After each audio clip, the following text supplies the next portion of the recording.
৬ বছর আগে প্রায় ১৩৫ কোটি টাকা ব্যয়ে যমুনা নদী তীরবর্তী এনায়েতপুরের মণ্ডলপাড়া থেকে শাহজাদপুরের আহমেদপুর পর্যন্ত ২৯ কিলোমিটার নতুন বাঁধের রাস্তা নির্মাণ করে পানি উন্নয়ন বোর্ড। গুরুত্বপূর্ণ এই রাস্তা দিয়ে প্রতিদিন ২ উপজেলার ২০ গ্রামের হাজার হাজার মানুষ চলাচল করে। তবে নির্মাণের এতদিনেও বাঁধের রাস্তাটি পাকা না হওয়ায় এর মধ্যেই সৈয়দপুর, পাঁচিল, রূপসী, খোকসাবাড়ি সহ বিভিন্ন অংশে খানাখন্দের সৃষ্টি হয়েছে। এতে চরম দুর্ভোগে পড়েছে এই রাস্তা দিয়ে চলাচলকারী স্থানীয় এলাকাবাসী। বিশেষ করে এনায়েতপুরের হাসপাতালে রোগী পরিবহন, কাপড়ের হাটের মালামাল পরিবহন, স্কুল কলেজগামী শিক্ষার্থীদের চলাচলে চরম ভোগান্তিতে পড়তে হচ্ছে।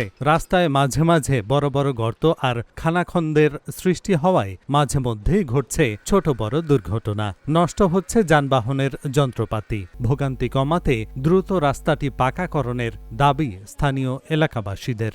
রাস্তা খুব ভোগান্তি, আমাদের গাড়ি চালানো খুব কষ্ট, যাত্রীর কষ্ট।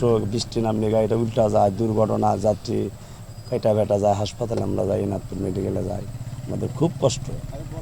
রুগীপত্র আসতে পারে না, বড় বড় হসপিটাল আছে, কিন্তু রুগীপত্র রাস্তায় তাদের ক্ষতি হয়ে যায় বা মারা যায় এই রাস্তার জন্য। এবং বৃষ্টি নামলে তো মনে করেন যে এই রাস্তায় মানুষের চলাচল এত অবস্থা খারাপ যে সেটা ভাষায় প্রকাশ করা যাবে না। ভাঙা তাও মধ্যে আর ২ বছর হবো, 2 বছর হবো। হ্যাঁ, তারপরে তেমনগঞ্জে রুগী টুগী আসার সমস্যা, রাস্তায় রুগী মারা যায়, মানুষ হাইতে পারে না, বৃষ্টি নামলে এবারে খিচকা দেওয়া যায়, আটার অযোগ্য হওয়া যায়।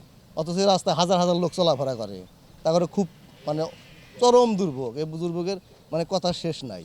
সরকারের কাছে একটাই দাবি, এই রাস্তাটা যেন খুব দ্রুত এই কাজটা যেন সম্পূর্ণ করে, রাস্তাটা যেন পাকা করে, মানুষের যাতায়াতের ব্যবস্থা সুব্যবস্থা যেন হয়, মানুষের দুর্ভোগটা যেন কমে। সিরাজগঞ্জের সয়দাবাদ থেকে এনায়েতপুর হয়ে পাবনা পর্যন্ত রাস্তাটি পাকাকরণের পরিকল্পনা চলছে বলে জানান সড়ক ও জনপথ বিভাগের এই কর্মকর্তা। বর্তমান সরকারের যে নির্বাচনী ইশতেহার এবং অঙ্গীকার আছে সেটার আলোকেই এই রাস্তাটা পাঠানো হয়েছে। আমাদের ওখানকার যে মাননীয় সংসদ সদস্যবৃন্দ রয়েছে তারাও আন্তরিক, তারাও এটার পিছনে কাজ করতেছেন। তা আমরা পাঠিয়ে দেবো, এটা দ্রুতই হয়ে যাবে আশা করা যায়। জনসাধারণের দুর্ভোগের কথা চিন্তা করে দ্রুতই সড়কটি সংস্কারের উদ্যোগ নেবে সংশ্লিষ্ট কর্তৃপক্ষ, এমনটাই প্রত্যাশা স্থানীয়দের। Dhaka journal news desk.